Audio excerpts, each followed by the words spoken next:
안녕하세요. 박연미입니다. 이달 말 이주열 총재 퇴임을 앞두고 새 한국은행 총재가 지명됐습니다. IMF 이창용 아시아태평양 국장이죠. 금융위기 당시에 G20 정상회의 준비 과정에 만난 이 국장, 좀 달랐습니다.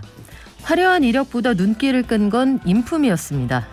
이름난 학자들이 좀처럼 극복하지 못한다는 그 까칠함, 이 국장에게는 그게 없더군요.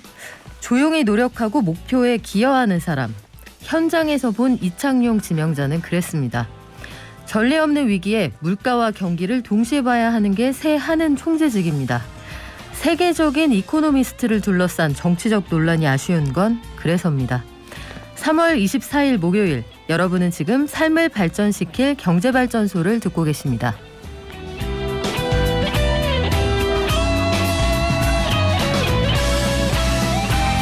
은행들이 잇따라서 전세자금 규제를 완화하고 있습니다. 국민은행도 가세를 하면서 대형 5대 은행 모두 전세대출 규제를 풀고 있네요. 또 문재인 정부 5년 동안 공시가격이 70% 가까이 상승했다, 이런 통계가 나와 있는데 어제 공동주택에 대한 공시가격 조정안이 나왔습니다. 구체적인 내용 알려드리고요. 정부가 1주택자 보유세를 전년 수준으로 유지하기로 했다. 그리고 종부세는 고령자의 경우에 소득이 마땅치 않으면 매매하거나 상속하는 순간까지 좀 밀어주기로 했다. 이런 소식도 들어와 있고요. 새로운 한국은행 총재 후보가 지명됐다는 소식까지 전해드리겠습니다. 롯데제과와 롯데푸드는 많이 다른 회사인가요? 이름이 약간 비슷하기도 하고 이 두 회사가 합병한다고 하는데 어떤 게 달라지는지, 소비자들에게는 어떤 영향을 미칠지 알려드리고요. 격리 해제 발표 이후에 해외여행 수요가 크게 늘었다. 여기까지 머니투데이의 차연아 기자가 정리해드립니다. 오늘 증시에서는 간밤 뉴욕 증시, 그리고 오늘 우리 장 전망해보고요. 박연미의 경제픽, 핫픽 플러스. 최근에 니켈이 부족해서 우리 전기차 배터리 못 만들지도 모른다, 이런 우려가 있었는데 2차 전지 산업에 대한 전망, 강정수 박사 얘기 들어보죠. 경제탐사 알아봅시다. 앤디 워홀이라는 작가 이름은 아마 미술에 관심이 없으셔도 한 번쯤 들어보셨을 텐데, 앤디 워홀 작가의 초기작 마릴린 먼로의 초상화가 경매에 나왔는데 시작가가 2,400억 원이라고 합니다. 시작가요. 낙찰된 가격 말고요. 얼마까지 기록하게 될까요? 앤디 워홀 작품 경매로 보는 이슈들 이정우 에디터와 함께 들어볼게요. 저희 방송 중에 샵 0951로 문자 주실 수 있고요. 단문 50원, 장문 100원이고 유튜브 앱 게시판 모두 열어놓겠습니다.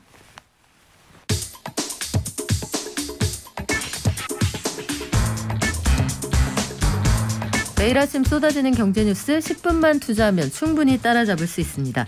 10분 경제, 오늘부터 함께할 식구인데요. 머니투데이의 차연아 기자 현장에 나와 있습니다. 안녕하세요. 네, 안녕하세요. 자, 차 기자님, 우리 오늘부터 1일인데 새롭게 각오 한 말씀 밝히고 시작할까요? 앞으로 좀 재밌게 경제 뉴스를 쉽고 재밌게 이해할 수 있도록 제가 좀 많이 노력을 해볼게요. 아직까지는 좀 초보지만 그래도 많이 재밌게 들어주시면 감사하겠습니다. 네, 아마 귀썰미라는 말이 있는지 모르겠지만 이게 익숙하다, 차연아 기자님 낯설지 않다 하시는 분들은 통신 관련해서 저희가 뉴스 전할 때 몇 번 모신 적이 있었거든요. 전화로만 통화하다가 오늘부터는 현장에서 만나게 됐습니다. 자, 잘 부탁드리고요. 시중은행들이 전세대출 규제부터 풀기 시작했다, 이런 소식이 들어와 있네요. 네, 맞습니다. 지난해 말부터 금융당국 압박에 대출 빗장을 내렸던 은행들이 서서히 빗장을 풀고 있는 건데요. 신한 등 4개 은행에 이어 국민은행까지 오는 30일부터 임대차 계약에 따른 전세자금 대출 운영 기준을 변경한다고 밝힌 겁니다. 변경된 기준에 따르면 임대차 전세 계약을 갱신할 때 전세자금 대출 한도는 기존 전세값 증액분에서 전세값 전체 80% 이내까지 늘어납니다. 예를 들어서 전세값이 3억 원에서 2억 원이 올라 5억 원이 됐을 경우 계약 갱신 시 이전까지는 2억 원만 빌릴 수 있었는데요. 기준 변경 후에는 전체 전세값인 5억 원의 80%인 최대 4억 원까지 대출을 받을 수 있게 됩니다. 종전에는 차액만 꺼줬는데 이제 전세값 계약서상 금액의 80%까지 꺼준다, 이런 얘기인데 은행들이 다시 대출해주기로 한 이유가 있나요? 정부의 대출 규제에 증시 침체, 금리 인상까지 겹쳐 대출 수요가 크게 줄었기 때문인 건데요. 실제 은행권 가계 대출 잔액은 석 달째 감소세를 보이고 있습니다. 가계 대출이 3달 연속으로 감소한 것은 통계 작성 이래 처음 있는 일인데요. 또 윤석열 당선인이 주택 담보 대출 비율을 높이는 등 가계 대출 총량 규제를 유연하게 하겠다는 공약을 내건 것도 한몫한 것으로 보이고 있습니다. 올해 아파트 등 공동주택의 공시가격도 어제 나왔는데 역시 2년째 두 자릿수 인상이네요. 네, 맞습니다. 공시가격은 지난해 대비 17.2% 올랐는데요. 지난해 19%에 이어 올해도 두 자릿수 상승률을 기록한 겁니다. 지역별로 보면은 인천이 가장 많이 오른 29%로 전국 상승률 1위를 기록했고요. 경기도 23%, 서울도 14% 올랐습니다. 집값이 내림세로 올랐던 세종시만 유일하게 마이너스를 기록했습니다. 그래요. 세종시도 이 특수성이 좀 있는데 왜 17개 시도에서 다 크게 인상이 됐는데 세종시만 마이너스냐? 세종시는 작년에 공시가격이 70% 넘게 올랐습니다. 그러면 작년에는 왜 세종시만 70% 올랐느냐?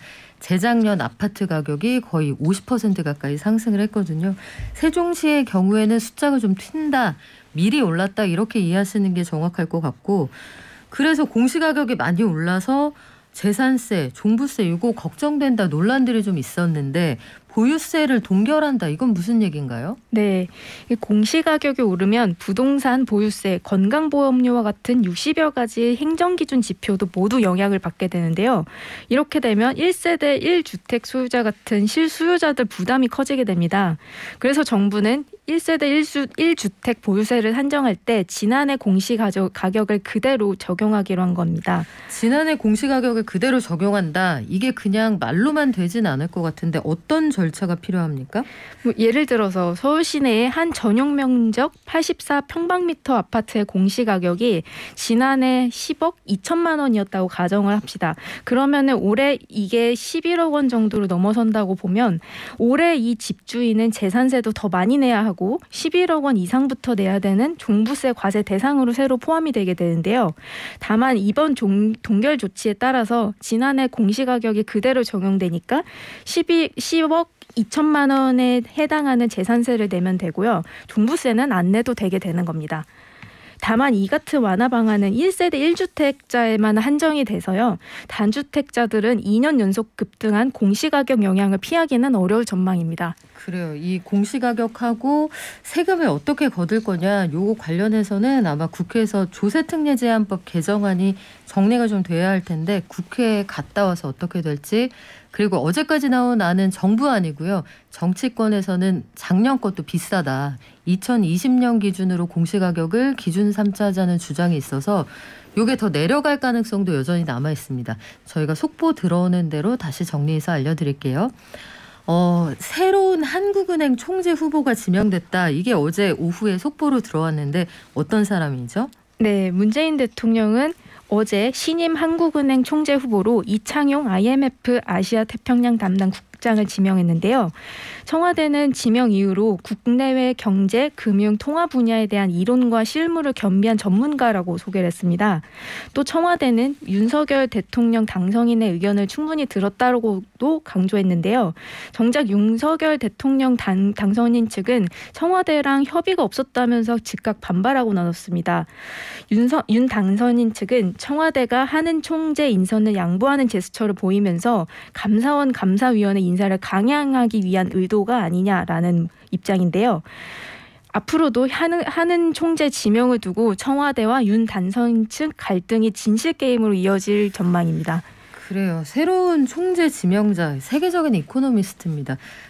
국가가 가지고 있는 여러 자원 가운데 인재에 대한 박한 평가가 이뤄질까 봐 좀 걱정되는 부분도 있고요. 앞으로 상황은 뭐 정리가 되겠죠. 4월 중순이면 또 다음번 금리 결정하는 금통위가 있습니다. 자, 이번에는 유통업계로 가볼까요? 롯데제과가 롯데푸드를 흡수합병한다. 제과랑 푸드가 뭐 많이 다릅니까? 어떤 것들 만드는 회사죠? 네, 일단 롯데제과가 밝힌 거는 오는 7월 1일부로 롯데푸드를 흡수합병한다고 밝힌 건데요. 이에 따라서 매출 3조 7천억 원 이상의 대형 종합식품기업이 탄생할 걸로 보입니다. 합병 후에는 대표적으로 두 기업의 중복 사업이었던 빈과 조직이 통합될 예정인데요. 롯데제과는 우리가 많이 드시는 네. 스크류바, 조스바, 수박바 이런 인기 제품을 갖췄고 롯데푸드도 돼지바, 빵빠레 같은 이런 경쟁력 있는 제품을 가지고 있는데요. 그렇군요. 합병 시에 이를 통합해서 함께 유통을 할 수 있게 되는 겁니다. 현재 그 롯데제과와 롯데푸드는 각각 전체 빈과 시장의 28.6%, 6%, 15.5%를 점유하고 있는데요. 만약 향후 공정거래위원회가 이거를 기업 결합을 승인하게 될지는 향후 변수로 남아있게 됩니다. 두 회사가 가지고 있는 제품군이 빵빵하네요. 우리 어렸을 때부터 좋아했던 제품들 다 들어있는데 빵빠레라는 이 아이스크림은 안다 모른다 이걸로 세대가 아마 나뉠 거예요. 요거 아시면 올백 맞으면 빵빠레 이거 생각나시죠?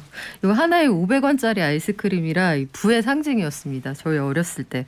자, 이번에 해외여행 수요가 좀 늘어나고 있다 이런 소식도 들어와 있네요. 네, 지난 11일 방역당국이 백신 접종 해외 입국자에 대해서 격리를 면제하는 봉쇄 완화 정책을 발표하면서인데요. 코로나 사태 이후 2년 넘게 억눌려 있던 여행 수요가 커지면서 항공권 가격도 가파르게 오르고 있는 겁니다. 인터파크에 따르면 지난해 같은 기간보다 해외 항공권 예약이 234% 늘었다고 하네요. 다만 해외여행이 완전히 정상화되기까지는 좀 멀었다라는 관측도 나오는데요. 이게 러시아 우크라이나 침공 이후 국제 유가가 오르면서 유류 할증료가 훌쩍 뛴 겁니다. 티켓값부터 갑자기 비싸지면서 여행 심리도 빠르게 둔화될 수 있을 거다라는 분석도 나오네요. 아, 티켓값이 갑자기 좀 비싸질 거다. 유가가 올라서 유류 할증료 이런 거 부담을 하면 우리 차 기자님은 여행 가보신 지 얼마나 됐습니까?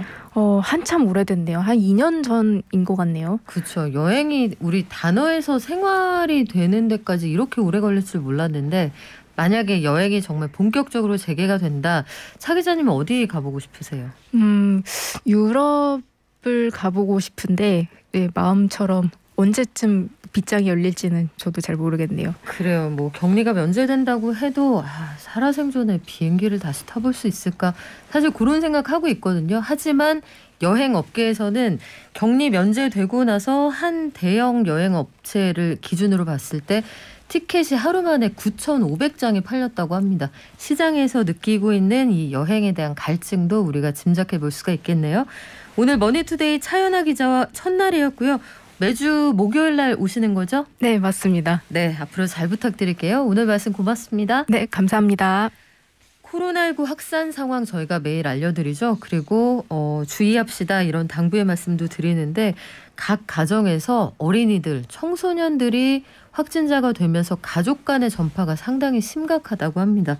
마스크 착용해 주시고요. 사회적 거리 두기 계속 유지해 주시기 바랍니다.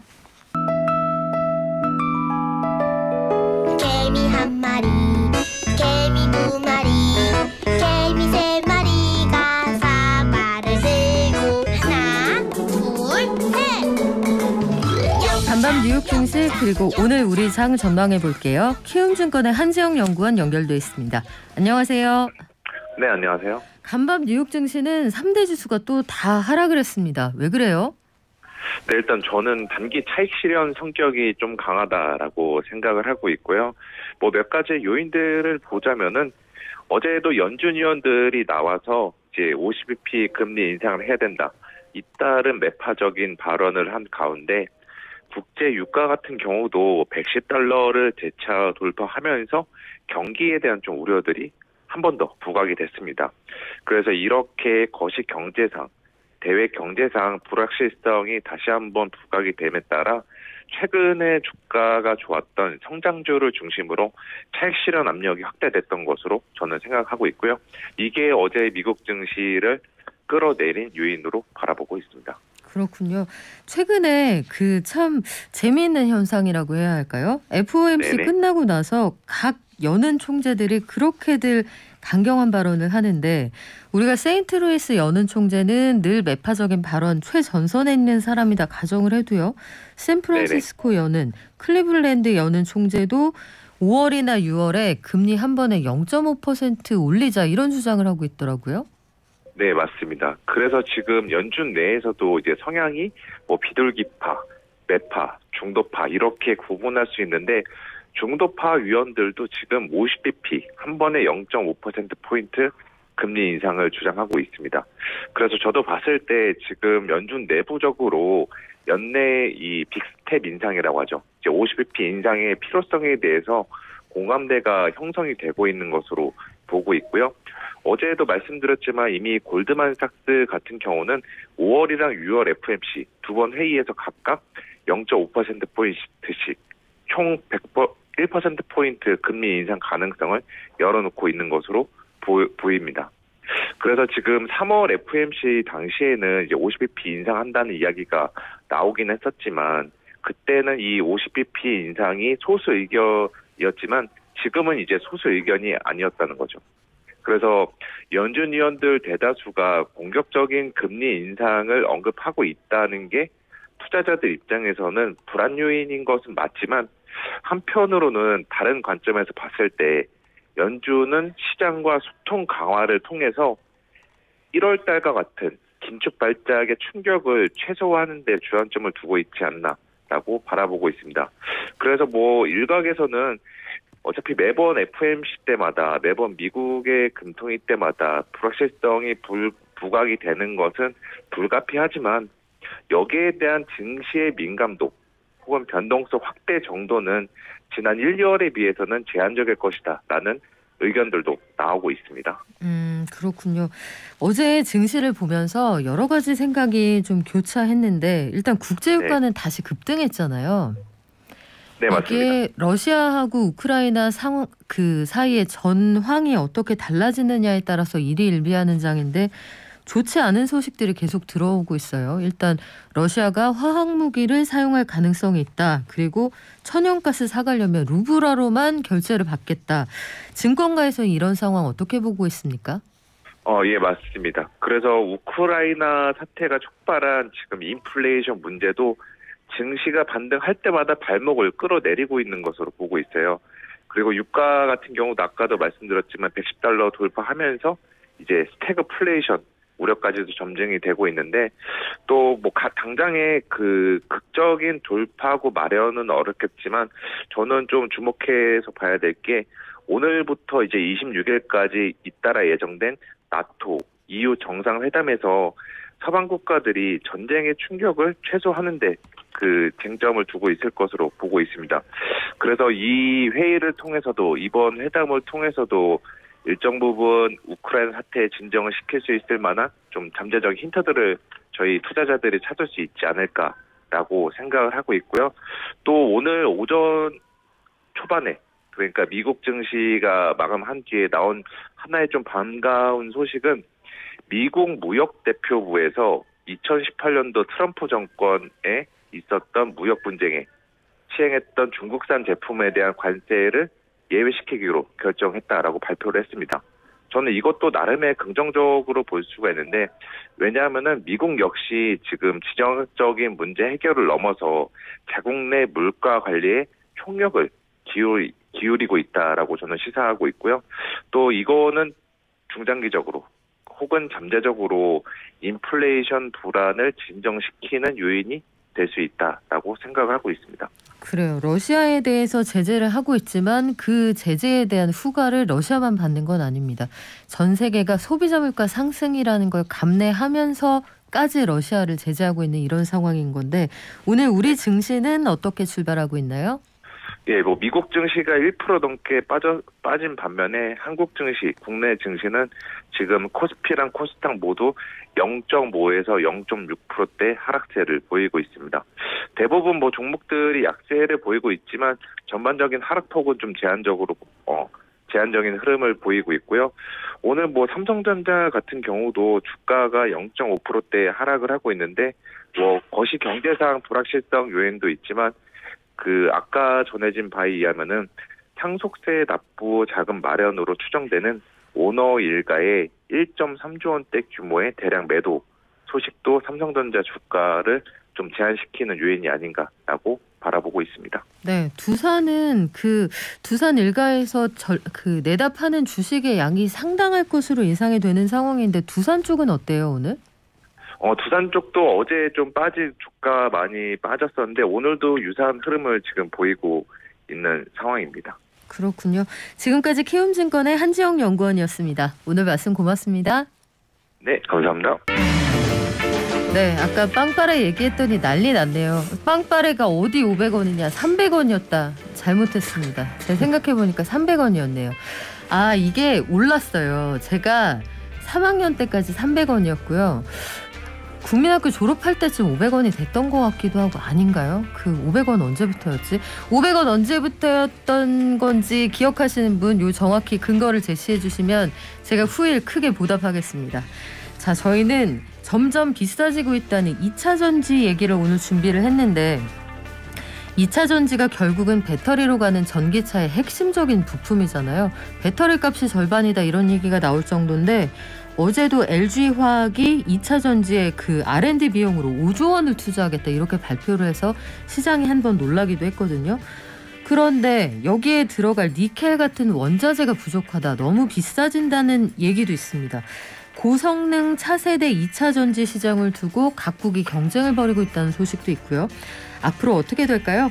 유튜브 서학기미 구조대 대장님 그리고 익사이팅 FX의 강정수 대표님 나오셨습니다. 안녕하세요. 안녕하세요. 자, 대장님, 그 최근에 나온 속보를 보니까 문재인 대통령도 퇴임 후에 전기차를 타기로 하셨대요. 그래서 전기차가 정말 보편적으로 보급이 되는구나, 수요가 많이 늘었구나 이런 생각이 들었는데 전기차가 보급이 되려면 핵심적인 부품, 배터리도 당연히 수요가 늘어나겠네요.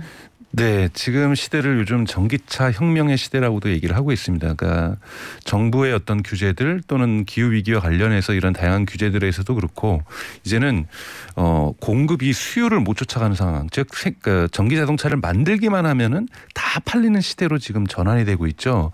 그러다 보니까 생각보다 가속도가 한 번 붙어버리니까 대단히 높아지고 있는 겁니다. 그러다 보니 전기차도 생각했던 것보다 상상을 초월하게 많이 팔리고, 그러다 보니까 이것을 제대로 준비하지 못했던 배터리 같은 경우에도 공급 물량이 딸리고 또 배터리에 들어가는 다양한 원자재들도 딸리게 되는 이런 지금 뭐 전체적으로 보면은 마치 조금 무질서가 막 진행되는 이런 완전한 이행기의 과도기적인 모습들이 지금 보여지고 있죠. 그러다 보니까 새로운 기술도 막 쏟아지고 있고 그러면 뭘 사야 되지? 나도 전기차를 사야 되는데 여기 들어가는 배터리는 뭐가 돼야 되지? 배터리가 가장 중요하다는데 지금 약 40%에서 50% 자동차 신차 가격을 차지하고 있거든요. 네. 그러다 보니까 앞으로 10년 뒤까지 가려면은 나는 뭐 앞으로 또 전고체 배터리 나온다는데 그거 사야 되나?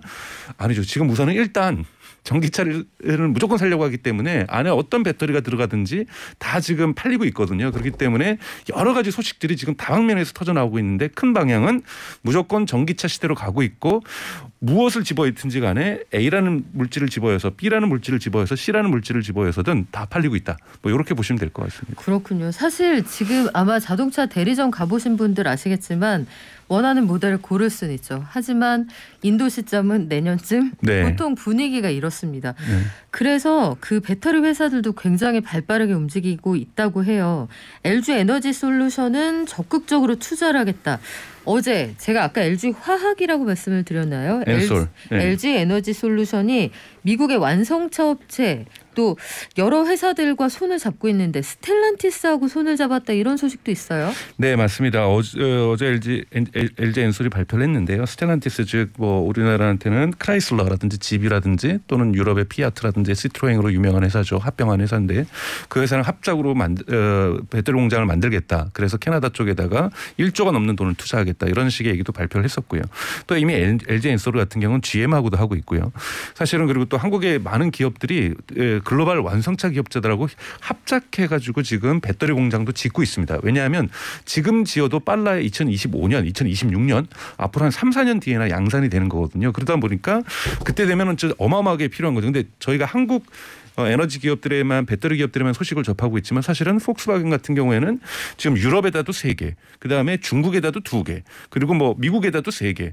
지금 벤츠 같은 경우에도 한국하고 같이 협력해 가지고도 짓지만 자체적으로도 짓고. 그러니까 지금 전 세계 자동차 업체들이 흔히 말하는 짝짓기를 통해서 전통적인 중국 기업들 그리고 한국 기업들, 일본 요 3개국이 지금 배터리 시장을 주도하고 있거든요. 한국, 중국, 일본 기업들이 이 업체들하고 합종 연맹을 하면서 이쪽에다 애리조나주에는 어떤 공장 짓고 뭐 이쪽 주에는 뭐 테네시 주에는 어떤 공장 짓고 이런 식으로 짓기도 하고 그래서 지금 가장 크게는 유럽과 미국과 중국 가장 지금 전기차가 많이 팔리는 지역이죠.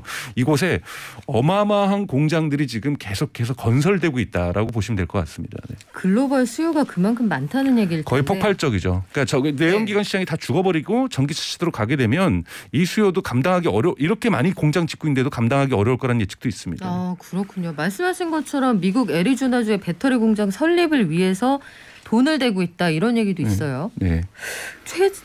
최정우 포스코 그룹 회장은 아르헨티나 대통령을 만났어요. 이분의 움직임은 어떻게 읽어야 됩니까? 그러니까 지금 포스코 그룹 같은 경우에는 배터리를 직접 만드는 것이 아니라 배터리에 들어가는 지금 리튬 이온 배터리가 가장 지금 대세. 예, 가장 주류를 형성하고 있으니 이 리튬이 부족한 겁니다. 코발트도 부족하고 여러 가지 리튬에 대해서 아르헨티나가 많이 갖고 있으니까 채굴을 하겠다. 그래서 지금 포스코 같은 경우에는 우리는 이러한 천연 자원이라고 할 수 있는 리튬 개발에 배터리가 앞으로도 계속해서 시장이 커질 거기 때문에 이런 것도 마찬가지로 지금 사실은 캘리포니아에서도 지금 거대한 리튬 광산이 발견됐고요. 캐나다에서도 지금 리튬 광산이 발견됐고 사실 뭐 또 북한에도 많은 이런 것들이 있다는 얘기들도 있고요. 그래서 전 세계에 이런 자원을 개발하는 업체에서는 배터리의 원자재에 들어갈 자원을 개발하기 위해서 지금 전 세계를 돌아다니면서 협력하고 있고 채굴권을 지금 계약하고 있는 그러면서 포스코 같은 경우에는 배터리가 아니라 배터리에 들어가는 원자재의 공급에 우선 집중하고 있다 이렇게 보시면 될 것 같습니다.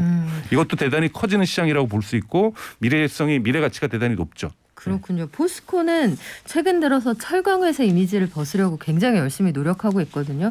지난해 연말에 그래서 물적 분할 이슈도 있었잖아요. 그건 다시 접는다고 했었습니다만 기업들이 그래서 합작을 통해서 투자에 열심히 나서고 있고요. 말씀하신 것처럼 원자재 수급하는 것들 이런 것들 열심히 하고 있는데 배터리 성능이 되게 개선됐다. 드라마틱하게 달라졌다. 그런 소식은 못 들은 것 같아요. 사실은 많은 분들이 특히 우리 주식 투자하시는 분들, 동학개미, 서학개미 분들이 이제 2차 전지와 관련된 소식들은 정말 매일매일 쏟아지고 있거든요. 그럴 때마다 주가가 좀 널뛰기를 많이 합니다. 그러다 보니까 이러한 새로운 기술에 대한 고민들을 많이 갖고 있고 또 어느 연구소에서 한 번 충전하면은 뭐 2분 만에 충전하면은 뭐 200km로 가고 3분 충전하면 300km로 가고 뭐 이런 것들이 이런 소식들이 계속 쏟아지고 있거든요. 그리고 LG 엔솔 같은 경우에도 미래 차세대 배터리에다가 얼마를 투자했다더라.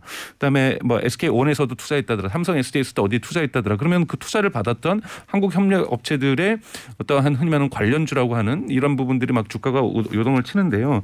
이런 연구소 단위에서 지금 나오는 소식들이 흔히 말하는 양산을 되기까지 해서는 짧게는 7년, 보통 한 10년이 걸립니다. 그런데 그러니까 지금 새로 나오는 소식들이 양산되려면 7년에서 10년 걸린다라는 거죠. 근데 이제 테슬라의 공동 창업주라는 이 마크 테페닝이라는 사람이 뭐라 그러냐면 전통적인 차세대 배터리 말고 지금 있는 리튬 이온도 1년에 7%에서 8%씩 개선되고 있다라는 거예요. 그러니까 지금 테슬라가 지금 벌써 19년 됐습니다. 많은 분들이 놀라워하는데 테슬라도 한 20년이 이제 다 돼가는 회사죠. 근데 리튬 이온 배터리 역사는 30년밖에 안 됐거든요. 소니가 이거 캠코더에 실으면서 이 세상을 완전히 평정하면서 이 캠코더가 이 배터리 때문에 2차 전지 때문에 이 캠코더가 평정을 한 지는 30년. 테슬라가 출범한 지도 벌써 20년 가까이 지났죠. 근데 이 테슬라의 이 배터리를 담당했던 분은 7, 8% 성장한다는 거예요. 그러면 이 사람이 얘기하는 게 뭐냐면 지금도 7, 8%씩 좋아지니 차세대 배터리가 양산되려고 하면 앞으로 10년 걸릴 거 아니냐. 그럼 매년 7, 8%씩 좋아지다 보면 지금 있는 배터리나 10년 뒤에 지금에 있는 현존 기술로 하는 개선되는 이 배터리나 그냥 차세대 배터리나 그때쯤 되면 사실은 또 비슷해질 수 있다. 그리고 그때는 워낙 배터리의 수요가 워낙 크기 때문에 네. 차세대 배터리도 공장에서 생산돼서 팔리겠지만 지금 있는 전통적인 리튬 이온도 그때 가면 7, 8% 개선돼서 매우 좋아지기 때문에 그때 가서 또 팔릴 거다. 그래서 어떤 하나의 예를 들자면 반도체 같은 경우는 나노 공정이 고도화되면 이것이 평정을 하거든요. 시장을. 근데 배터리는 지금 중국에서 쓰고 있는 구식 방식도 마찬가지고 한국이 쓰고 있는 리튬 이온 선진화된 리튬 이온도 마찬가지고 그리고 지금 일본이라든지 한국 기업들 그리고 독일 기업들도 지금 뛰어들고 있는 전고체 반도체도 마찬가지고 차세대 반도체도 마찬가지고 이 흔히 말하는 이 세 개 축이 사실은 10년 뒤 되면 비슷비슷해질 수가 있다. 그래서 하나가 지배하는 나노 공정이 좋아진다고 해서 네. 완전히 반도체 공장을 싹 쓸어버린다라면 하나의 배터리 기술이 세상을 평정하는 일은 저는 없을 거라고 보고 있습니다. 공존하면서 장단점을 각각 네. 부각하면서 쓰일 거다. 네. 그래서 그 전기차용 차세대 2차 전지 이거 양산까지 시간이 많이 걸릴 것도 예상이 되거든요. 말씀하신 것처럼 우리가 왜 모터쇼 가면 컨셉카 멋진 것들 있지만 이게 양산차가 아니잖아요. 우리가 네. 어디까지 할 수 있는지를 보여주고 양산차는 고고하고 기술 격차가 좀 있는 건데. 여기서 이제 저기 청취자분들이 한번 보셔야 될 것은 자동차 양산보다 어려운 것이 배터리 양산이라 그래요. 우리가 그래요? 보통 이렇게 이 셀이라고 합니다. 네. 가장 작은 단위. 셀이 엄청나게 모여서 모듈이라는 걸 만들고 모듈이 모여서 팩이라는 게 만들고 우리가 보통 전기차 같은 데는 보통 팩이 한 3개에서 4개가 들어가요. 근데 테슬라에 들어가는 모델 3에는 팩 하나는 아이폰에 들어가는 거 1666개가 들어간 겁니다. 아, 그렇군요. 그러니까 하나의 팩에는 어마어마한 것들이 들어가거든요. 근데 보통 우리가 전기차의 새로운 기술들 차세대 배터리라고 하는 것들은 이 셀 단위에서 새로운 기술이 개발된 거예요. 뭐냐면 과거에 우리 무슨 황 박사님께서 손으로 이렇게 뭐 하듯이 황해 법칙. 저는 이 셀에 대해서는 네. 기술을 진화시킬 수가 있어요. 이 셀들끼리 모여서도 성능을 내느냐. 그리고 셀들끼리 모이는 그 모듈들이 모여가지고 팩까지 갔을 때도 이 그대로 새롭게 개발한 성능이 유지되기 위해서는 대단히 쉽지 않은 거라는 거죠. 이 셀들 내에서도 이 화학작용이 사실은 분자단위에서 조정이 되는 거고요. 그래서 대단히 정밀한 화학작용들이 하나가 아니라 이게 수천 개 수만 개가 모였을 때도 동일한 성능을 내서 이것을 양산으로 찍어낸다라는 것은 대단히 고도의 기술들을 요하고 있기 때문에요. 연구소에서 하나의 스타트업에서 새로운 기술을 발견했다고 해서 이것이 안전하게 우리가 쓰고 있는 팩으로까지 해가지고 대량 찍히는 데는 좋게 10년이 걸린다라는 거예요. 그래서 이러한 부분들 그래서 새로운 기술이 나왔을 때 10년이라고 딱 생각하시면 돼요. 그러니까 지금도 전고체의 배터리 지금 공장을 LG나 뭐 SK온이나 삼성 SDS 모두 다 지금 뛰어들고 있는데 양산 시기는 2026년이거든요. 이미 기술들은 다 나와 있습니다.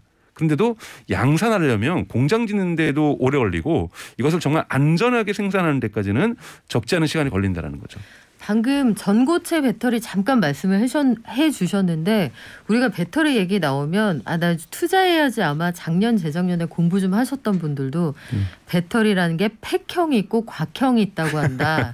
전고체 배터리라는 것도 있다고 한다. 복잡해지거든요. 네. 일단 전고체 배터리라는 게 뭐예요?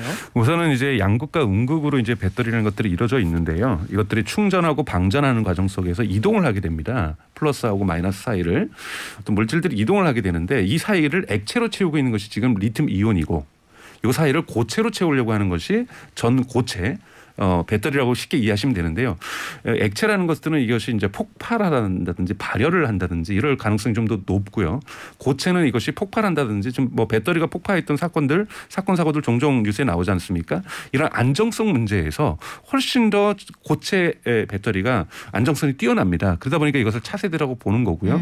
훨씬 더 그리고 여기 들어가는 물질이나 이런 것들이 지금 구하기가 좀 더 쉽고 뭐 이런 부분에서 안정성, 생산의 용이성 부분에서 전고체가 훨씬 더 낫다. 안정적이라는 것은 기술이 계속해서 지금 리튬 이온 지금 중간에 액체가 들어가 있는 것도 1년에 7, 8%씩 성장하고 있잖아요. 네. 성능이 개선되고 있는 거라면 전고체도 똑같이 보셔야 돼요. 2026년에 양산되기 시작하면 2026년, 27년에 지금 양산 계획들 갖고 있거든요. 그럼 그것도 매년 7, 8%씩 좋아질 거예요. 그러다 보면 훨씬 더 전고체는 앞으로 10년, 20년 또는 30년 뒤에는 주류 배터리가 될 가능성이 높습니다. 그런 부분에서 전고체에게 미래가 있다는 건 맞는 말이지만 우리가 주식 투자를 할 때 30년 뒤 보고 투자하는 건 아니지 않습니까? 그래서 좀 이런 부분하고 리튬 이온이 공존하는 세계로 갈 거다. 뭐 이렇게 생각하시면 되고 훨씬 더 리튬 이온보다는 전고체가 안전하다. 이렇게만 기억하시면 될 것 같습니다. 그렇군요. 시장이 당분간은 같이 갈 거다. 예. 갑자기 그 생각도 나네요. 아마 그 며칠 전에 뉴스로 사진들 꽤 보셨을 텐데 제주도에 그 네. 산 중턱에 방치돼 있던 네. 그거 아마 그 사진 보셨을 텐데 네. BMW 전기차 i3가 경매를 통해서 대규모로 낙찰이 됐다. 그래서 누군가는 거기에다가 아유 낙찰받으면 로또다 이런 주장도 하시는데 결국은 그 차의 배터리가 멀쩡할 거냐 이게 제일 관건이잖아요. 네, 그렇죠. 이런 차를 내가 낙찰을 받았다라고 해도 결국은 배터리 값이 실질적으로 제일 중요한 비용 아니에요? 맞습니다. 한 40% 50% 차지하고요. 그리고 이제 요즘 어떠한 시장도 커지고 있냐면요. 기존에 많이 썼던 배터리를 재활용하는. 왜냐하면 이제 배터리 전기차가 나온 지가 벌써 한 10년이 다 돼 가거든요. 보통 이제 전기차의 수명을 보통 10년 정도로 배터리 10년을 보면은 이것에 대한 교체 수요도 있는 거죠. 그러면 그 i3에다가 새로운 배터리를 집어했을 때 비용이 얼마가 될 것이냐. 또는 있는 배터리는 또 못 쓰는 게 아니거든요. 그걸 또 되살리려면 또 어느 정도의 비용이 들어서 그것의 가치를 어떻게 평가해 줄 것이냐. 그래서 앞으로는 이 중고 배터리 시장에도 되게 커지고 있고 그래서 사실은 실제로 SK 온고도 마찬가지고 이러한 또는 테슬라를 공동 창업했던 사람들 거기 중요 임원들도 지금 나와서 만드는 회사들이 다 뭐냐면 배터리 리사이클링 이런 관련된 회사들도 지금 대단히 뜨고 있고 그리고 작은 규모의 뭐 우리가 보통 리사이클 하면 되게 작다고 보시거든요. 네. 배터리 시장 자체가 워낙 크기 때문에 중고 이 리사이클링 회사들의 기업들도 되게 크고 기업 가치도 되게 높고 심지어는 상장한 기업들도 지금 미국에서 나오고 있는 겁니다. 실제로 그래서 이 전기차에서 사용하던 요 배터리가 사실 완전히 소모되는 게 아니잖아요. 네. 어느 정도 충전지로서의 기능을 못하게 되면 요걸 또 잘게 나눠서 전동 킥보드 이런 데 활용을 하기도 한다고 할 수도 하는데 있고 오토바이 활용할 수도 있고 그다음에 그러니까요. 바이크 자전거에도 활용할 수도 있고 그다음에 앞으로만 바뀌게 될 경운기도 다 바뀌어야 되고요.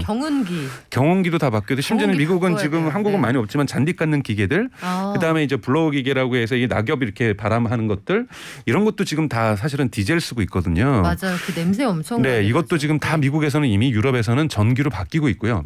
지금 뭐 중국 같은 경우에도 우리 식으로 보면 경운기도 지금 전기로 바뀌고 있고요. 한번 생각해 보십시오. 한국 바다에 다 떠 있는 이 어선들. 애들. 어선들도요 다 전기 어선으로 2050년까지 무조건 바뀌어야 됩니다. 그러니까 이런 데는 이제 재활용들이 많이 들어갈 수 있죠. 네. 재활용 그러니까 청취자분들이 상상하시는 것 이상으로 배터리는 이제 모든 것의 기본이 될 거예요. 그러니까 전기차만이 아니라 이 어선에도 다 바뀌게 되고 어선도 이제는 여객선도 바뀌게 되고 뭐 수소전지 같은 경우에는 이제 비행기에도 이제 바뀌게 되는 거고요. 뭐 지금 뭐 나름 뭐 나오는 뭐 흔히 말하는 무인 비행기, 뭐 무인 비행 택시 뭐 여기도 다 전기 배터리고요. 그래서 우리가 생산하는 모든 에너지가 들어가는 곳에서는 2차 전지가 쓰일 수밖에 없다. 이거는 지금에 있는 한국의 세계 업체로도 감당이 안 되는 거다. 라고 보시면 됩니다. 그래서 배터리 얘기 결국은 모든 이야기를 하면서 그 속에 들어가는 배터리 멀쩡한가요? 그것 다시 쓸만한 거예요? 이 얘기를 계속 물어보게 되는 건데 전고체 배터리가 보다 안정적인 시장을 형성할 거다. 네. 남들은 얼마나 달려가고 있는지 그게 궁금하네요. 그러니까 지금 가장 먼저 앞서가고 있는 건 토요타라고 볼 수 있고요. 토요타가 지금 가장 먼저 전고체 시장을 2년 전부터 이렇게 시연을 했고 그리고 이제 올해부터는 전고체 배터리가 들어간 차를 양산해서 팔겠다라고 약속은 했어요. 근데 실제로 올해 팔 수 있을 줄 좀 기다려 봐야 될 것 같고요. 그리고 문제는 팔더라도 토요타가 1000대를 팔지 10,000대를 팔지 진짜 10만 대 20만 대를 팔지는 다른 문제인데 전문가들이 예측은 작은 규모로 팔기 시작할 것이다. 왜냐하면 전고체의 배터리가 양산 체계로까지는 그렇게 빠른 속도로는 쫓아오고 있지 못하다. 그렇기 때문에 조금씩 판매하는 이러한 식의 양산들을 보일 거고요. 한국 같은 경우에는 지금 SK 나 LG 엔솔이나 삼성 같은 경우 모두 다 전고체 공장을 짓고 있습니다. 그래서 양산 체계는 2026년 정도가 지금 될 것이라고 보고 있는데 아마 27년 정도가 뭐 현실적인 시점일 거라고 보고 있고요. 그다음에 폭스바겐하고 벤츠 같은 경우에도 BMW도 다 전고체 공장 짓고 있고요. 또 미국에 있는 마찬가지로 GM이라든지 아까 말씀드린 스텔란티스라든지 이런 데들이 LG 엔솔이나 SK랑 다 협업해서 리튬 이온 공장도 짓고 있지만 다른 스타트업들과 협력해가지고 전고체 공장도 짓고 있습니다. 그래서 GM이 LG 엔솔하고 협력한대라고 해서 GM이 LG라고만 협력하고 이렇게 투자자들 착각하시면 안 됩니다. 지금 공장들 짓고 있는 규모가 심지어는 베트남에 있는 빔페스트 같은 경우에서도 유럽에다가 지금 배터리 공장 짓고 있고요. 그렇습니까? 네, 그리고 중국에도 지금 계속해서 짓고 있고 중국은 지금 경운기라든지 이런 조그만 2인용 차들 뭐 이런 것들도 다 배터리로 바꾸고 있고 전기로 바꾸고 있거든요. 그래서 사실 CATL이 아직은 거기는 좀 구식 배터리로서 시장을 지금 사실 점유하고 있는 글로벌 넘버 1은 맞거든요. 근데 그 무슨 구식 기술 가지고 저거 오래 가겠어? LG 엔솔이 그래도 차세대 기술 다 하고 있으니까 성장하겠지. 아니에요. 구식으로 쓰일 수 있는 배터리 시장도 너무나도 크기 때문에 그래서 이런 부분들은 뭐냐면 일종의 커머더티라고 우리가 얘기를 해요. 그러니까 배터리는 어느 부분에서는 커머더티 즉 이 브랜드가 중요하지 않아요. 그냥 상품 시장이군요. 네, 그냥. 그런 시장으로 가는 시장이 분명히 존재하고 있고 그리고 전고체라든지 해가지고 미래 기술이 있는 그 배터리도 공존하는 즉 커머더티 흔히 말하는 대중재라고 하는 되는 시장도 분명하게 존재하고 있고 워낙 수요가 크기 때문에 그리고 이걸 선도하는 전고체 이렇게 두 가지를 크게 분리되어 존재할 거라고 보고 있습니다. 네. 지금 말씀 듣고 보니까 우리가 그 시카고 상품거래소 이런 데에서 곡물, 원유 이런 것들 거래를 하잖아요. 네. 여기서 나중에 배터리 자체가 이 브랜드 리스트로 다량으로 마치 원자재처럼 사고 팔리는 시장이 열리지 않을까 이런 생각도 해보게 되는데 말씀 중에 잠깐 말씀하신 중국산 배터리 이게 우리가 경계 대상인 건지 아니면 기술 격차가 아직까지 믿을만한 건지 요거 헷갈려 하시는 분들 많았거든요. 네. 중국산 배터리는 그래서 지금 어디까지 와 있습니까? 그러니까 중국산 배터리는 이제 한국처럼 이렇게 삼원이라고 해서 코발트라든지 니켈이나 리튬이 들어가는 게 아니라 철 같은 것이 좀 들어가고, 그러니까 좀 희귀 물질이 들어가는 게 아니라 철이라는 부분이 들어가는데 지금 우크라이나를 지금 러시아가 불법 침공함으로써 전 세계적으로 지금 많은 에너지 부분에서도 마찬가지고 여러 가지 영향들이 있잖아요. 근데 그러면서도 니켈에 대한 부족 현상도 지금 발생하기 시작하고 있어요. 그러다 보니까 니켈 함유량이 높은 지금 한국의 그 리튬 이온 배터리보다는 중국의 저렴한 그러니까 즉 원자재를 쉽게 구할 수 있는 이러한 배터리에 대한 수요도 다시 증가하고 있거든요. 지금 뭐 여러 가지 부분이 있죠. 왜냐하면 우선은 미국 같은 경우에는 우선 석유값이 폭등하면서 전기차가 오히려 3배 정도 저렴해지면서 갑자기 사람들이 전기차를 구매하려고 하는 사람들이 폭발적으로 증가하는 현상이 분명히 존재하고 있고요. 그리고 리튬 이온에 들어가는 이러한 희귀 광물들이 품귀 현상들이 오고 가격이 폭등하면서 니켈 값이 요즘 폭등하고 있죠. 이러다 보니까 중국에서 생산하고 있는 저가 배터리도 이게 버려야 될 기술이 아니구나. 우선 이걸로도 우선 뭐 예를 들자면 요만한 크기 우리가 흔히 말하는 뭐 요만한 크기 일반적인 크기보다 2배 정도 더 1.5배에서 2배 정도나 더 많은 배터리가 있어야 똑같은 성능을 내야 좀 성능이 떨어지는 거죠. 그런데 공간만 있으면 그거 집어넣으면 되겠다. 왜? 저기 들어가는 광물들은 쉽게 구할 수 있으니 생산이 빠르게 용이하게 될 수 있다라는 거죠. 그래서 지금 이러한 지정학적인 어떤 갈등들이라든지 이런 변화들을 보시고 수요의 폭발적인 증가를 가게 되면요. 굳이 성능이 좋은 배터리만 필요한 건 아니다. 그래서 격차가 있어도 그 시장은 또 그 시장대로 크게 존재할 수 있다. 작게 존재하는 게 아니라 매우 크게 존재할 수 있다. 이렇게 이해하시는 것이 훨씬 더 편합니다. 즉 배터리는 다 공존할 것이다. 왜? 네. 그만큼 배터리에 대한 수요가 감당을 못하기 때문이다. 이렇게 보시면 될 것 같아요. 시장이 사실 굉장히 다층적으로 존재합니다. 우리가 휴대폰 시장도요. 그 최첨단 스마트폰 시장만 있는 것 같지만 실제로 인도 같은 시장에서 우리가 상당히 점하고 있는 시장은 우리가 과거에 쓰던 그 저사양의 휴대폰 시장이거든요. 이런 것들이 공존하면서 가게 될 거다. 배터리 관련해서 새로운 인사이트를 주고 가시네요. 오늘 유튜브 채널 서학개미 구조대 또 익사이팅 FX의 강정수 대표와 함께했습니다. 고맙습니다. 고맙습니다. 네, 여러분 저희가 지난번에 미술 이야기하면서 화랑미술제가 열립니다라고 했는데 지난번에도 작년 화랑미술제가 대화랑이었습니다 말씀드렸는데 올해 화랑미술제에서는 매출이 2배 이상 늘었다고 합니다. 그만큼 미술시장에 대한 관심이 커지고 있는데 아마 이 뉴스들 보셨을 거예요. 앤디 워홀이라는 작가, 미술을 좋아하지 않으셔도 한 번쯤 이름을 들어보셨을 텐데 이분이 마릴린 먼로 그림, 이 초상화를 굉장히 유명한 작품 있잖아요. 이 작품이 경매장에 나왔는데 시작가가 2,400억 원이래요. 낙찰가 말고요. 시작가. 여기서부터 시작이 된다는 거죠.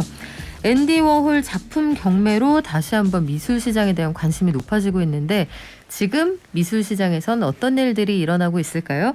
우리 널 위한 문화예술의 이정우 에디터 현장에 나오셨습니다. 안녕하세요. 안녕하세요. 우리 지난 시간에 그 AS 해드리기로 한 거 잠깐 말씀드리고 갈까요? 네. 그림을 좀 현명하게 재테크도 하면서 똑똑하게 그림을 구매할 수 있는 팁을 드리면서 시작을 하기로 했거든요. 네. 그 팁 간단하게 드리고 시작을 해볼까요? 네, 우선 작품을 구매하시려는 분들은 작품을 어디서 구매할 수 있는지를 네. 아는 것부터가 시작일 것 같다라고 생각을 해요.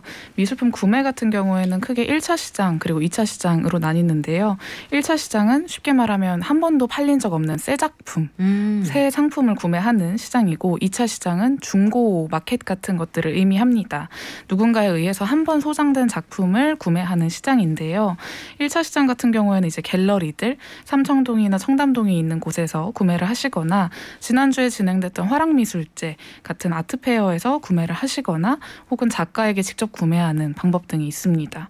또 2차 시장 같은 경우에는 오늘 또 이야기 나눌 경매, 옥션 같은 곳에서 구매를 하실 수가 있고 또 개인 간에 직접 거래를 하거나 아트 딜러를 통해서 거래하는 방법 등이 있는데요. 각기 장단점이 있어서 나한테 어떤 거래 방식이 잘 맞을지 고려를 해보고 조금 구매를 하시는 게 좋은데 우선은 조금만 말씀을 드려보자면 네. 갤러리에서 구매하실 경우에는 수수료가 좀 많이 붙습니다. 우선 갤러리와 작가가 나눠 가지는 비율이 1대1로 만약에 100만 원을 주고 작품을 구매를 한다면 작가한테는 50만 원밖에 가지 않는 구조예요. 네, 그래서 내가 좀 이 작가를 응원하고 싶다 하는 마음이 있다면 갤러리에서 구매할 경우에는 작가에게 사실 큰 도움은 되지 않는다는 거 이런 것도 고려해 보시면 좋을 것 같고 그리고 아트페어 같은 경우에는 지난주에 다루면서 아마 다녀오신 분들도 계실 것 같은데 너무 많은 갤러리들이 모이고 너무 많은 인파가 몰리다 보니까 약간 시장통 같다는 점에서 정신없다는 반응도 있기는 했어요. 네. 그런 점에서 좀 좋아하지 않으시는 분들도 많이 계세요. 그래서 좀 이런 부분도 고려를 해보셔서 구매를 해보시면 좋을 것 같고 또 옥션이라든지 경매회사, 아트 딜러를 통해서 거래할 경우에는 갤러리 그 이상 혹은 그 정도의 수수료를 떼게 되는 경우도 있기 때문에 이런 점들 많이 고려하셔서 구매를 하시는 게 좋을 것 같습니다. 그리고 한 가지만 더 말씀을 드리고 싶은데 그림은 그 크기가 작아도 사실 몇 호 이런 네. 것들에 따라서 단가가 굉장히 많이 올라가잖아요. 네. 우리가 미술 작품 비단 그림에 국한된 건 아닙니다만 조금 더 저렴하게 조금 더 그 가까이 다가갈 수 있는 가격에서 구매할 수 있는 현명한 방법이 있다면 어떤 게 있을까요? 그 미술 작품 같은 경우에도 크게 세 가지로 나눌 수가 있는데 원화로 불리는 유니크 피스가 있고요. 그리고 여러 개로 발행이 되는 에디션이 있고 또 최근에 각광받고 있는 아트 토이가 있습니다. 이 원화인 유니크 피스 같은 경우에는 세상에 한 점밖에 없기 때문에 너무 비싸고 말씀해 주신 것처럼 작은 작품이라고 하더라도 고가인 경우가 많은데 에디션 상품은 좀 여러 개의 복제품이 있다 보니까 상대적으로 가격이 저렴해요. 저 같은 경우도 최근에 김한기 화백의 에디션 작품을 구매를 했는데 김한기 화백은 네. 대표적으로 우리나라에서 네. 굉장히 그 작품이 고가이기로 유명한 분이잖아요. 맞습니다. 네. 수백억, 수천억까지도 갈 수 있는 화가인데요. 저 같은 경우에는 200개 한정으로 나온 에디션을 구매를 해서 상대적으로 저렴한 500만 원대 이하 가격으로 구매를 했던 적이 있습니다. 이 에디션 작품 같은 경우에는 찍어내는 작품이다 보니까 예를 들어서 200개 한정이면 200번째 작품보다 첫 번째 작품이 훨씬 더 고가인 그런 가격대가 나눠져 있어요. 그래서 이런 점들 고려하셔서 또 구매를 해보셔도 괜찮을 것 같고 또 그리고 최근에 각광받는 아트토이 같은 경우에는 이 유니크 피스 시장하고 결합을 하면서 마찬가지로 한정판으로 판매가 많이 됩니다. 그런데 다른 작품들 기존에 만들어진 좀 전통적인 페인팅 작업들에 비해서 토이다 보니까 재미 요소가 있잖아요. 맞아요. 그래서 요새는 가잼비라는 용어를 쓰면서 가격 대비 재미 요소가 많다 해서 젊은 층들한테 좀 각광을 받고 있고 아트토이라든지 에디션 작품 같은 경우에는 저렴한 것은 20-30만 원대로도 구매를 할 수가 있어서 많이 살펴보시고 구매해보시면 좋을 것 같습니다. 그래요. 아트토이는 저도 아트토이부터 시작을 했거든요. 저희는 그래서 집에 어린이하고 같이 네. 그 미술에 대한 관심을 거기에서부터 시작을 해보니까 실제로 가지고 놀기도 해요. 네. 이걸 소장을 하시는 분들은 굉장히 애지중지해서 먼지 털어주고 이러시겠지만 저희 집에서는 요거 가지고 놀기도 하면서 뭐 작가 얘기도 하고 그렇게 하거든요. 근데 그거 하나 궁금하네요. 아까 말씀하신 그 에디션 작품이란 걸 찍어낸다라고 하셨는데 김환기 화백의 경우에는 왜 작품 스타일이 좀 독특한 걸로도 유명하시고 네. 내가 음주 중에 작품이 잘 나온다 이런 말씀도 간혹 인터뷰에서 하시는데 찍어낸다는 게 어떤 뜻이에요? 영상화해서 그 파일을 가지고 만들어낸다 이런 뜻입니까? 아니면 어떤 방식으로 생산이 되죠? 잠시 후에 소개하기도 할 건데요. 실크스크린 기법이라고 해서 내가 이 캔버스든 혹은 종이에 그린 그림을 빛을 쏴서 정확하게 동일한 디자인으로 이거를 프린트할 수 있는 기계가 있어요. 그 기계를 이용해서 김환기 화백이 그렸던 것과 정확히 동일한 그림을 찍어낼 수 있는 거죠. 그렇군요. 실크스크린 우리 중학교 한 2학년 때쯤 미술 시험 볼 때 나오는 그 용어인데 다시 본론으로 돌아가서 앤디 워홀 작품부터 시작을 해볼게요. 최근에 크리스티 경매에 앤디 워홀의 마릴린 먼로 초상화가 등장을 했다. 크리스티 경매라는 단어는 뭔지 몰라도 영화에서라도 아마 한번 보셨을 텐데 크리스티, 소더비 뭐 하는 곳입니까? 소더비하고 크리스티 같은 경우에는 세계적인 미술품 경매 회사입니다. 크리스티 같은 경우에는 1766년도에 영국 런던에서 시작이 됐는데요. 당시에 나폴레옹의 유물을 경매에 올린 것을 계기로 명성을 쌓기 시작해서 21세기 초반에 이제 소더비와 크리스티가 전 세계 미술품 경매 시장의 80%를 차지하고 있습니다. 매출액도 어마어마한데요. 크리스티의 지난 한 해 매출 총액이 52억 파운드, 하나 약 8.4조 원 정도가 된다고 합니다. 매우 큰 규모의 미술품 경매 회사라고 할 수가 있는데요.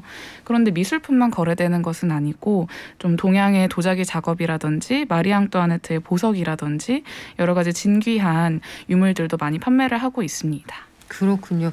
이번에 앤디 워홀의 작품이 출품이 됐다. 어떤 작품이에요? 네, 앤디 워홀의 대표작 중 하나인 마릴린 먼로 초상화 작업인데요. 작품명은 샤세이지 블루 마릴린이라는 작업입니다. 1964년도에 제작이 됐고 마릴린 먼로의 사진을 앤디 워홀이 직접 촬영을 해서 실크스크린 기법으로 제작을 한 것입니다. 일종의 판화 작업인데요. 이 작업 같은 경우에는 각각 다른 색깔의 5개의 그림으로 만들어졌고 그중에 하나인 파란색 마릴린 먼로 작업입니다. 그렇군요. 근데 왜 이렇게 화제가 됐어요? 이 작품 같은 경우에는 아무래도 가격이 좀 크게 화제가 된 요인 중 하나입니다. 이 작품의 경매를 진행하는 크리스티사에서는 작품 가격을 앞서 말씀해 주셨듯이 2,400억 원대로 산정을 했는데요.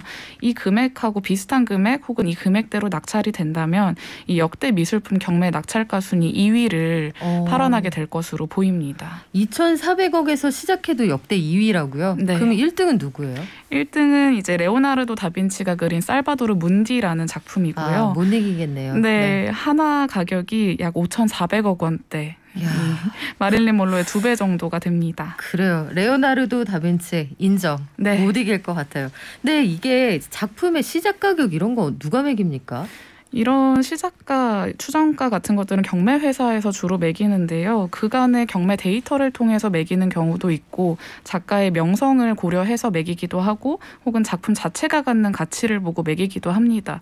여러 가지 조금 다소 좀 주관적인 기준이 세워질 수도 있기는 한데 이런 요인들이 해외선 나름의 기준으로 정확히 수치화돼서 매겨지고 있어요. 그래서 이번 작품 같은 경우에도 2,400억 원대라는 가격이 합리적으로 좀 매겨졌다고 합니다. 그렇군요. 이번 경매를 둘러싸고 여러 가지 비하인드 스토리가 굉장히 많은데 이정우 에디터하고 얘기를 하다 보면 정말 시간이 순삭이에요. 네. 밥도둑 말고 시간도둑. 저희가 앤디 워홀 작품의 경매와 관련된 뒷얘기 그리고 작품의 진짜 가치 보는 법 이거는 다음 시간에 알려드릴게요. 다음 시간에 알려주실 거죠? 네. 지금까지 널 위한 문화예술의 이정우 에디터였습니다. 고맙습니다. 고맙습니다. 자, 오늘 전기차 배터리 관련해서 여러 가지 의견 주시는데요. 여러 다층적 시장이 동시에 성장할 거다. 이거 하나는 우리가 오늘 확실히 배우고 가네요. 이정우 에디터하고도 다음 시간에 앤디 워홀 작품 이야기 이어가 볼게요. 모두 건강하십시오. 내일 올게요. 발전.